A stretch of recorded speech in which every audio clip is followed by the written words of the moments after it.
Welcome to the Truman Charities podcast. I am Jamie Truman, your host. Have you ever considered donating your car to charity? Have you thought about it but did not understand the process or know what organization you'd even be helping? Or have you considered donating real estate but didn't understand the benefits of it? I had the pleasure of speaking with the CEO of Charitable Adult Rides, also known as CARS, Howard Pearl. Howard talks about how beneficial it is to donate your car or real estate to charity, how you can choose the organization that resonates best with you, also their new program On the Go, where they help seniors get to their social events. Did you know that most seniors only qualify for transportation services to doctor's appointments, but not any social events? As someone who's personally worked with seniors right out of college for years, and I understand how important it is for their overall health to stay connected. Howard and his team are doing some amazing work within the community, and I really hope that you enjoy this conversation as much as I did. Howard, thanks so much for coming on to talk with us today. My pleasure. Thanks for having me. I want to talk a lot about your organization, which is Charitable Adult Rides, as known as CARS. And it's amazing that I was reading that you completed over 400,000 rides. But before we get into your amazing organization, I want to know a little bit about you. So, Howard, why did you decide to become CEO? What an interesting question. Initially I didn't decide to do this. I was doing something else, and a recruiter that I owed a favor to, who had done some other things for me, said, "I'd like you to interview for this particular position." I'd been overseas working in China for a number of years. I came back and had just started working with another technology company as their chief operating officer, with an individual that I'd already been in business with at one point. We'd had a public exit together. And I got a call, and I said, well, tell me about it. And it was something that I just wasn't interested in. The way it was described to me was, well, it's this car thing, and well, I'm not exactly sure what it is, but people donate them. And, I'm going, okay, yeah. I have a history in the automotive industry. What does this have to do with people donating cars? And by the way, it's a nonprofit. I have no nonprofit experience. And, I'm this sort of, carnivorous, build them, sell them, do something, constructive along the way. At the end of the day, she convinced me that I should at least sit for the interview. And if nothing else, it would buy her a little time to find somebody to put into the place, to put into the interview. So I said, okay, fine. And I dressed up, went to the interview, sat down, and I met a fellow there by the name of Michael Hopkins, who was the chief executive at JFS San Diego, which is the second largest in the country, next to New York. It's a very active social service agency, one of the largest in the state. And I was intrigued by what he was talking about. And I said, look, this really isn't something that I want to do on a full-time basis, but if you'll have me, I will be glad to go in and help to exit the previous CEO. And I'm old enough to have to remember having a Rolodex that didn't have a battery attached. And so I said, I'll go to my Rolodex, and I'm pretty sure I've got somebody in there that will be really well suited for this. And in fact, I had a fellow that I was pretty interested in putting in the position. And I came in. I started to work. And the first week I was going home, and my wife was saying, "You got like a real smile on your face. You seem to be happy with what's going on over there." And I said, "Well, those are the most incredible people. I've never met people that are as passionate about what they do, except for sort of in the beginning when they get going. But these guys have been at it for a long time, and they're just as passionate as they were, 5 years ago, and they've been working under very difficult circumstances." Mm-hmm. She said, "Well, that's nice. That's nice. I'm glad you're enjoying this little sojourn." And within about 10 days, I pretty much knew that I was going to stay. And I said to my wife, I don't, it's okay if I want to stay, but I don't know if they want me to stay. Like, let's see what happens, right? So she said, I'm pretty sure if you ask, they'll say, please stay. And I did. And my 45 to 60 day little exercise turned into, it's almost 9 years, I guess now. It's over 8 years. The reasons I would have to say, one, the people that were here, and by the way, I've had no turnover in that staff in 8 years. Every one of them that was here when I got here is still here today. Um, doing bigger, broader jobs. We're about 600 times the size. Um, and doing bigger, better, more incredible jobs. And the other was the mission. The mission itself was how unique. We raise money to fund our nonprofit by helping other nonprofits to raise funds to support their nonprofits and their activities across the country. And it was intriguing to me. Mm-hmm. And I saw the list of clients that they had, and I thought, well, this is nice, but there's so many more out there. We should be doing way, way more than this. We should be serving a lot of people. And of course, today, we have several programs, which I do hope we have a moment or two to talk about today. I'm very proud of all of them. But today you know, our top line is, 100 plus.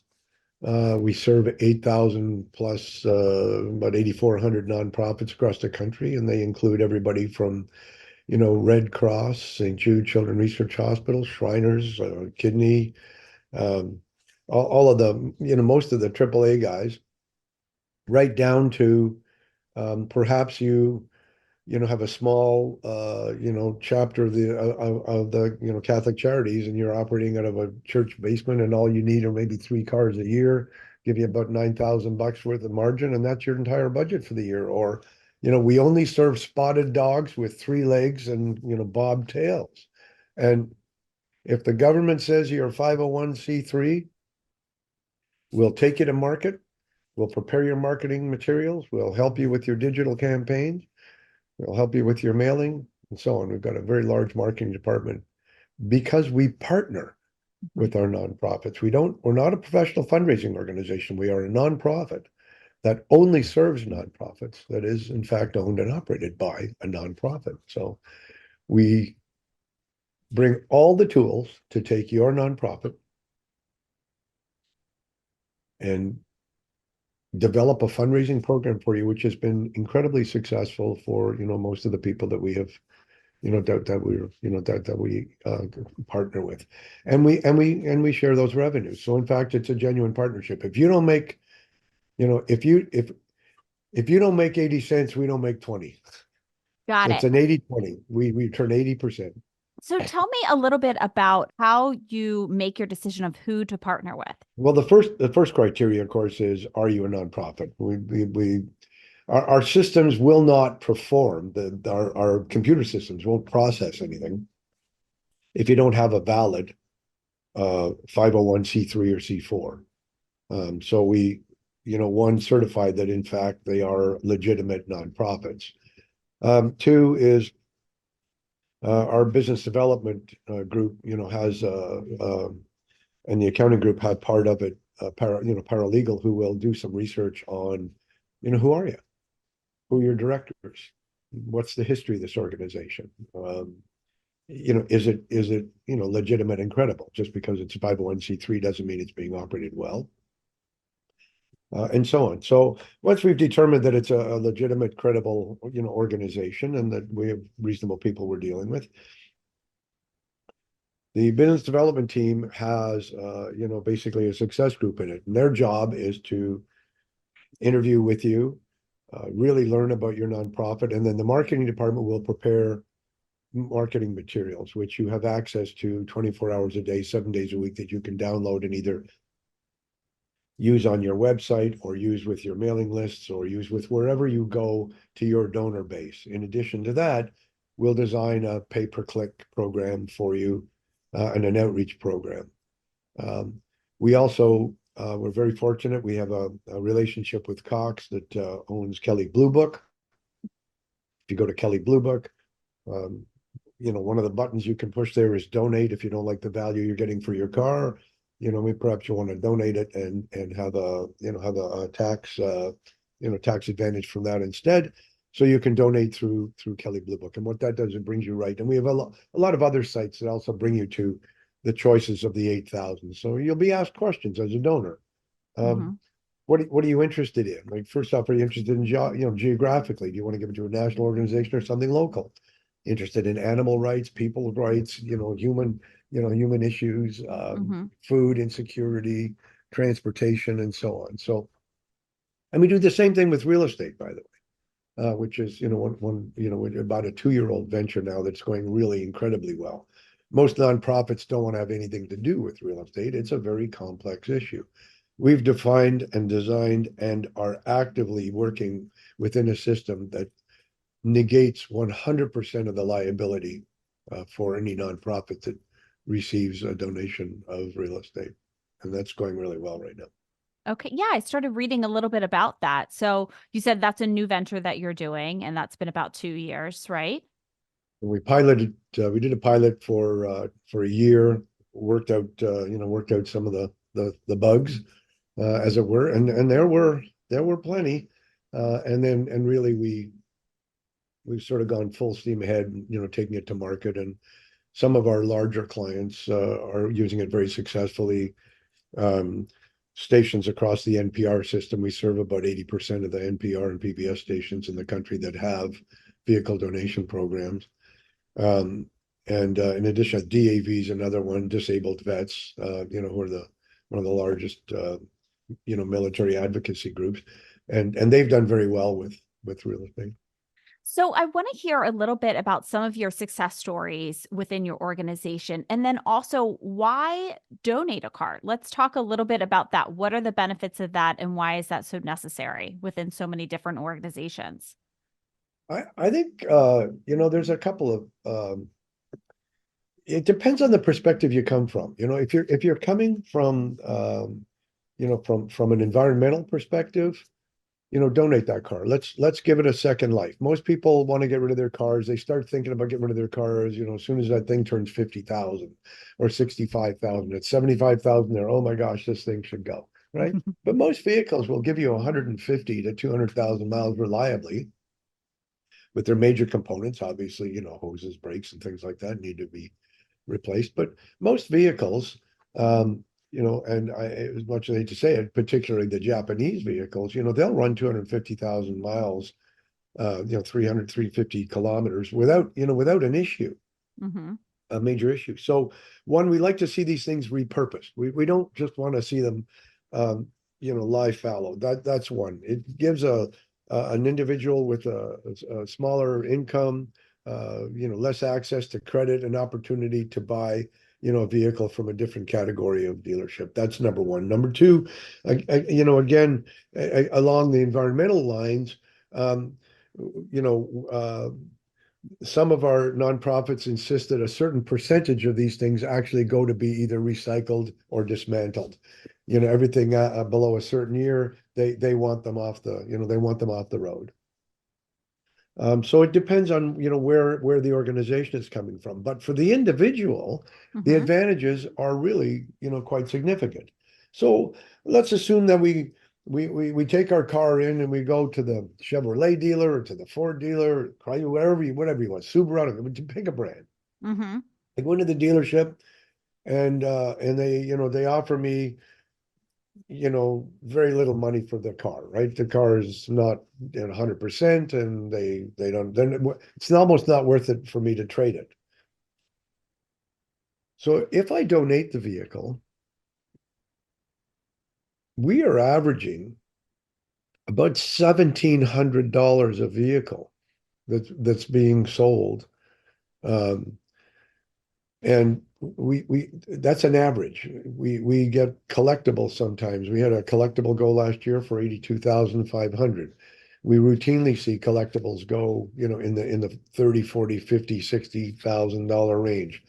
I think the most we ever got from a donated vehicle was we processed a $300,000 vehicle, a vehicle that auctioned off at Barrett Jackson for 300. That went to Shriners.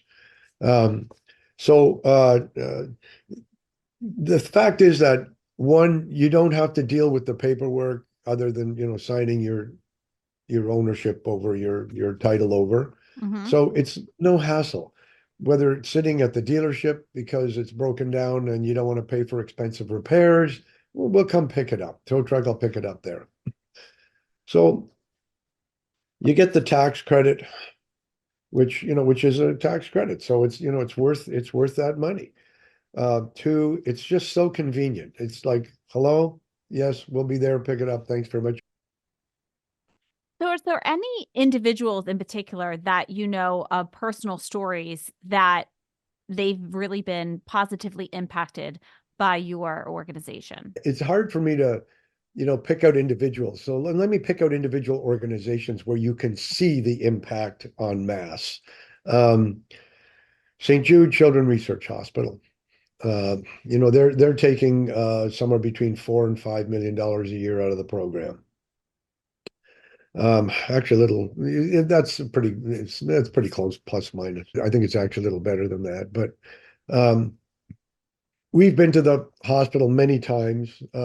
We've brought guests and donors to the hospital because we want to get them involved in what's going on at St. Jude.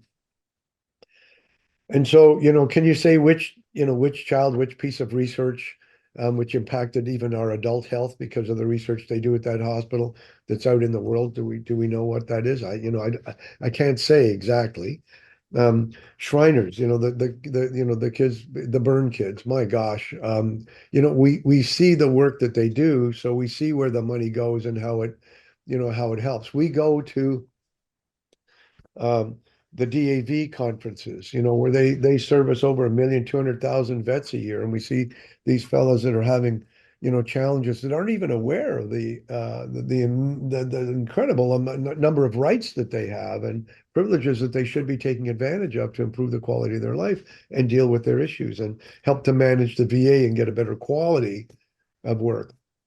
Now, on the donor side, I hope one day to publish a coffee table book of the stories we get from the donor. I mean, this is America. Everybody's got a love affair with their car, one way or another, to very exciting stories. Well, it's really hard for us to get rid of this minivan because, well, we were on the way to the hospital with our first child, and we left a little bit late, and we got to the corner of walk and don't walk, and it was 4:45 in the morning, and there we were on this in the middle of this intersection, and well, we had to deliver the baby in the back of the minivan, and thank God a policeman came along and said, "Why are you stopped in the middle of the street?" And they delivered their first child. So the car had some sentimental value. I thought the story ended there. It didn't. The story continues. 2 years later, we're having our second child. This time we're ready. We're packed. The go bag is in. We're experienced parents now. We get in the minivan. We're on our way, right? We get to the same corner, same intersection. Walk and don't walk, whatever it is. Boom, second kid coming, ready or not. Second child born right there at the corner. So, I mean, and dozens of stories like this. But in terms of individuals, one story I do remember, it was last year actually. Uh, it was a US based nonprofit, and I forget the name of it. I'm sorry, but they were paying for surgeries. It wasn't Doctors Without Borders is one of ours as well, but it was another one similar to that. But there was a young man needed some heart surgery, and the hospital was offshore, and they wouldn't proceed without receiving a deposit of some kind. And so we provided the organization an advance on that, and the surgery did proceed. It was successful, and then we sort of started the program with them. So Oh, we'll have some wow. flexibility in that, in that regard. We're developing a national transportation system for older Americans. Yeah, I wanted to It's called talk a little bit about that program and a couple other ones. So, yeah, if we could expand a little bit on that. I have to say it's my favorite program. Well, it's not my favorite. They're all my favorite. It's like which of my three children do I love more today? Depends on what Um, day, right? yeah, yeah. In real life too. Sorry, kids. Yeah. Um, but uh, On the Go was a regional program started by JFS San Diego. to serve, aging Americans, aging adults here in the city of San Diego. Um, and we looked at the program and thought, they're regional. They're, big social services, safe parking spaces for the homeless, food, I mean, all kinds of, I mean, that's what they do. Mm-hmm.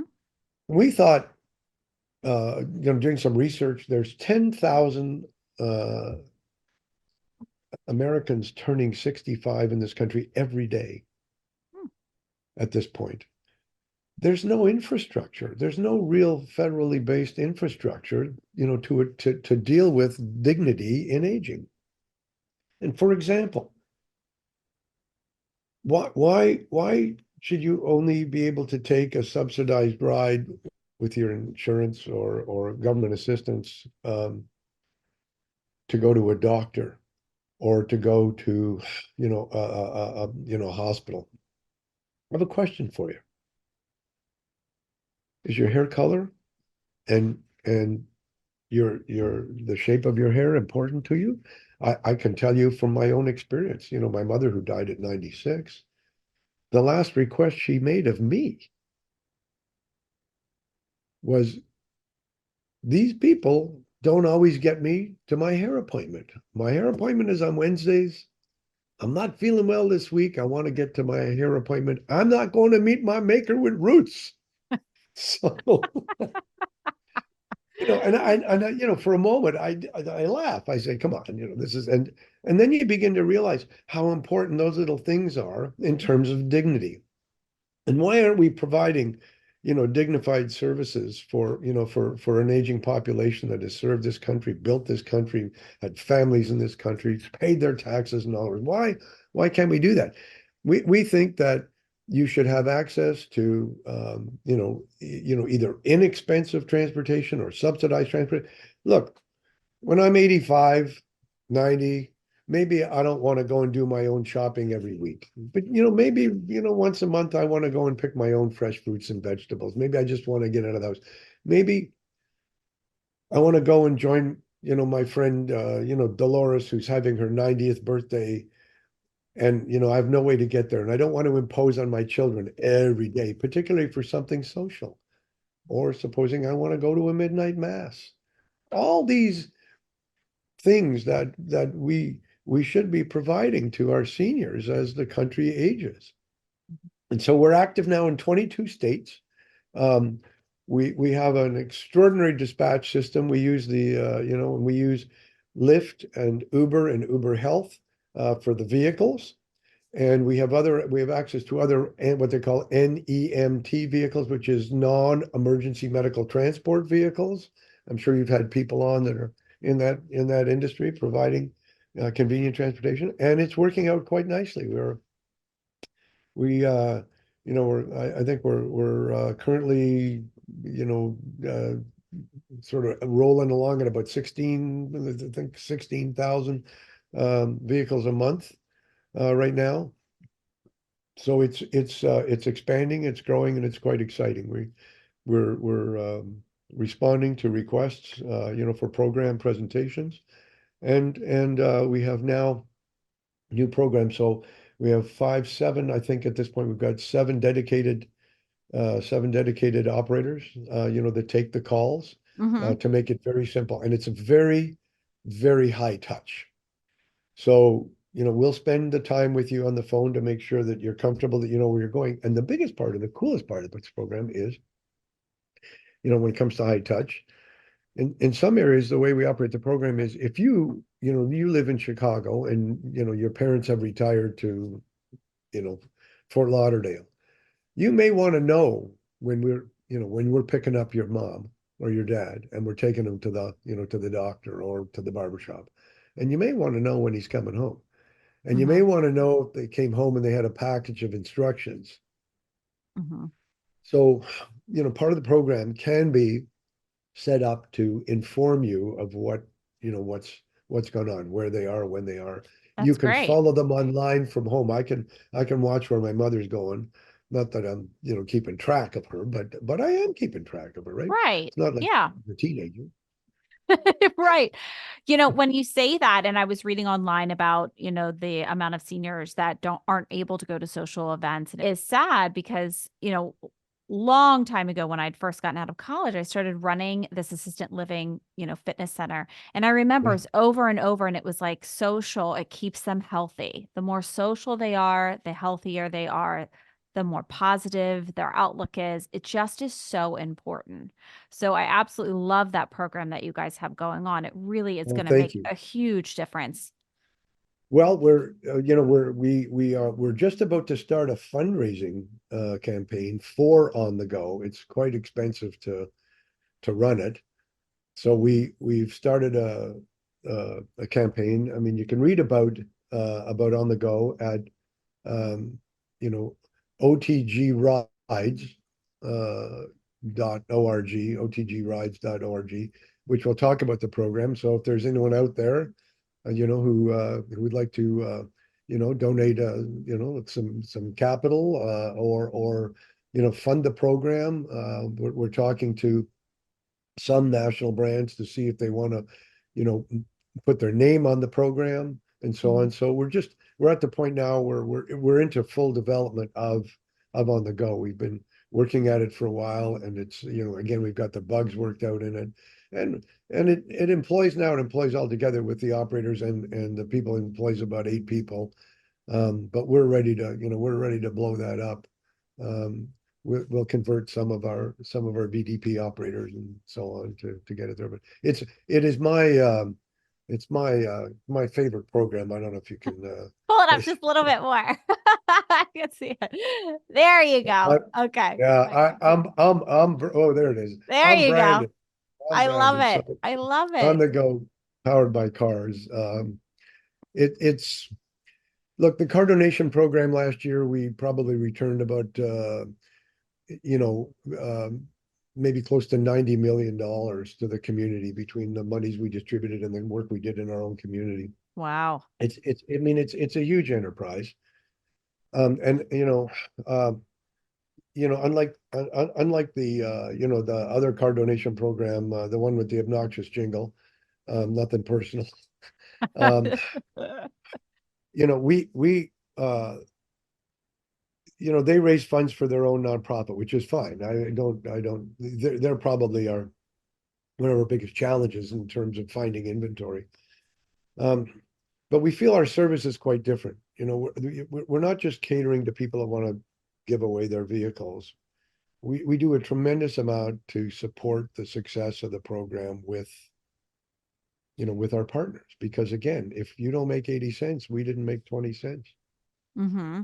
And Absolutely. cost me 9 to 11 cents, cost me about 10%, 8, 9% to run the place.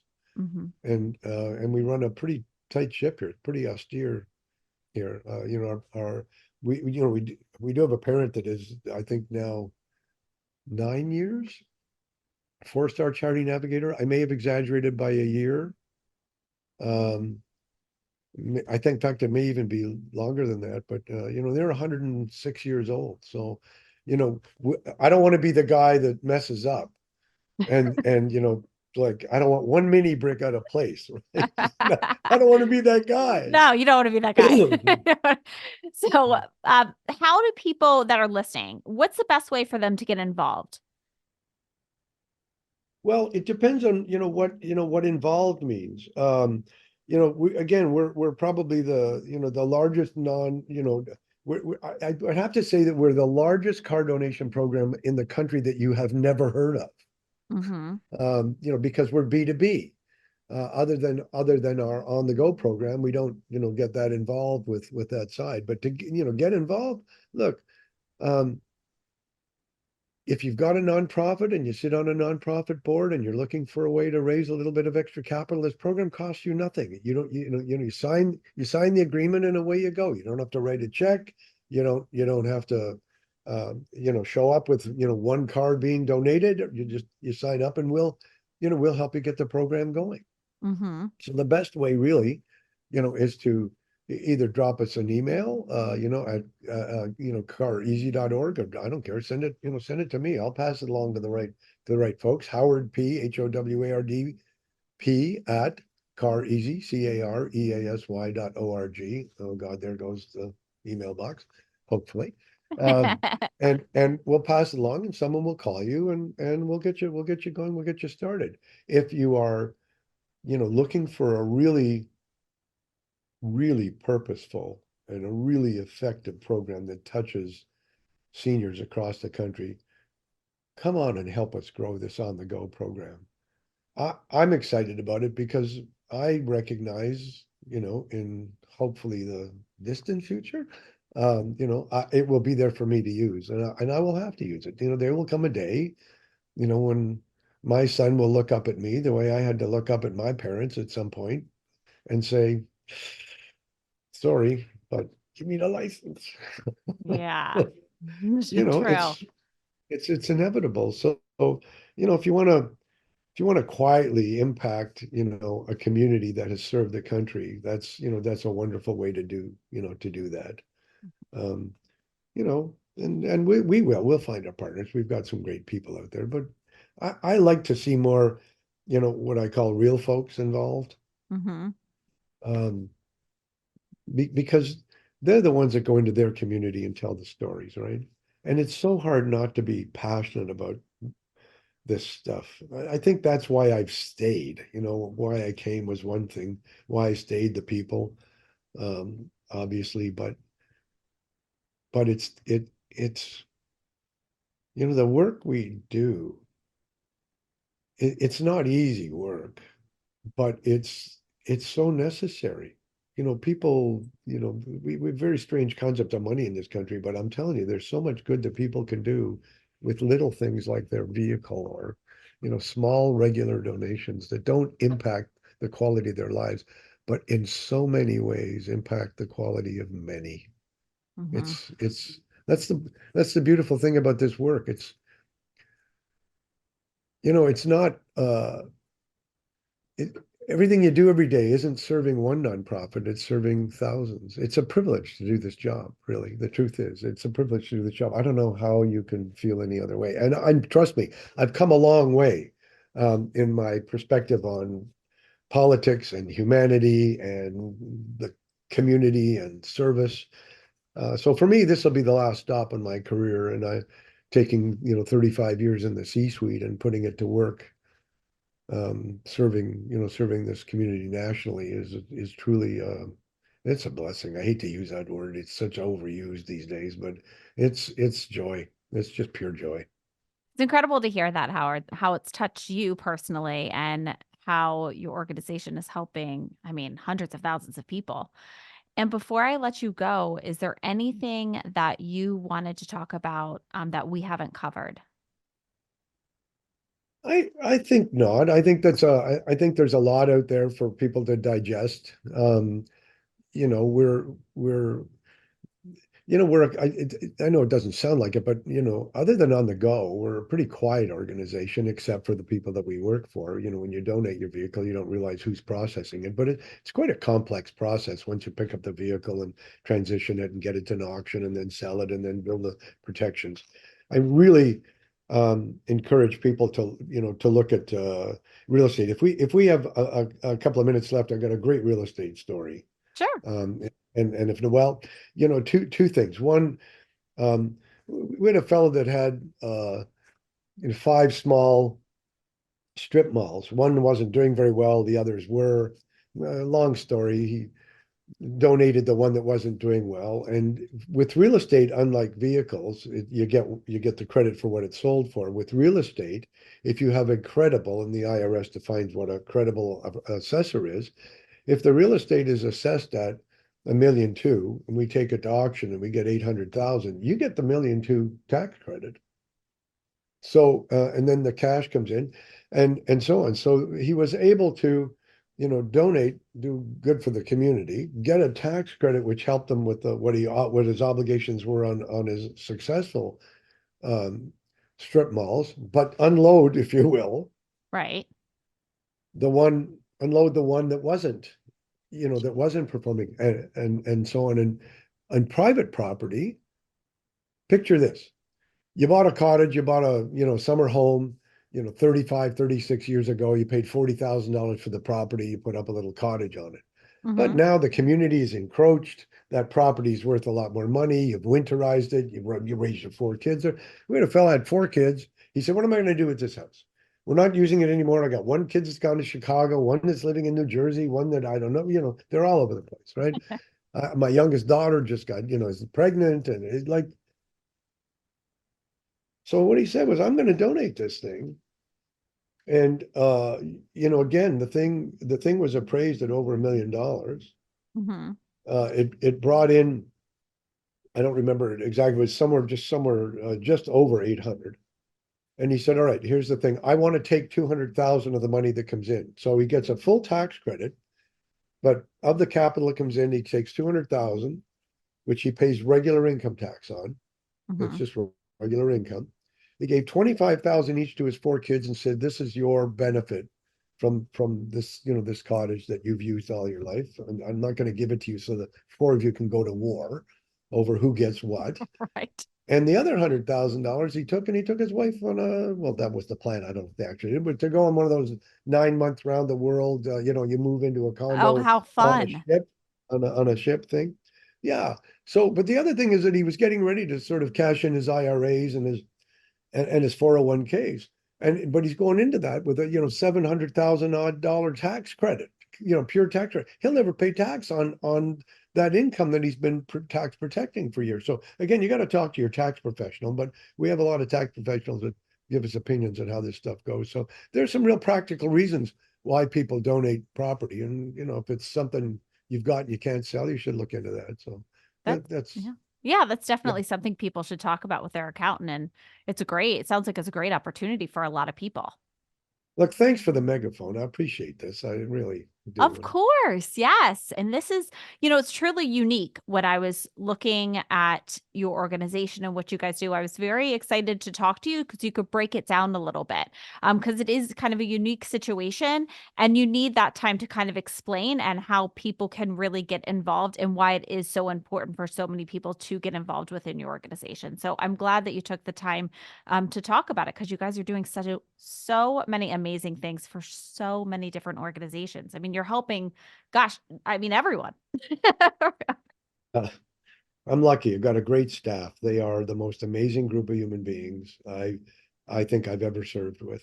Yes. Truthfully, I've had a lot of staff in my career.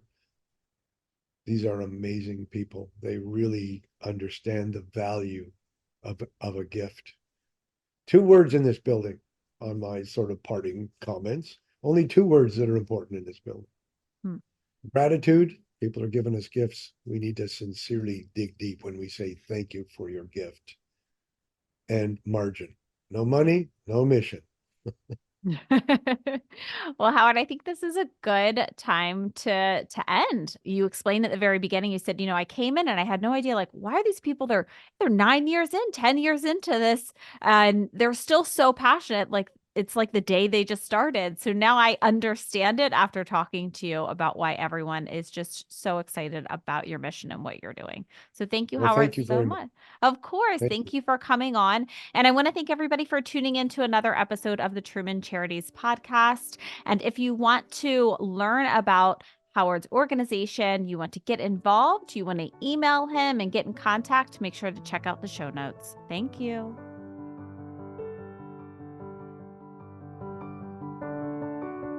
If you liked this episode, please make sure to rate and review our podcast. That is how more people learn about the Truman Charities podcast and our organization. And to make sure you don't miss any of our future episodes, subscribe.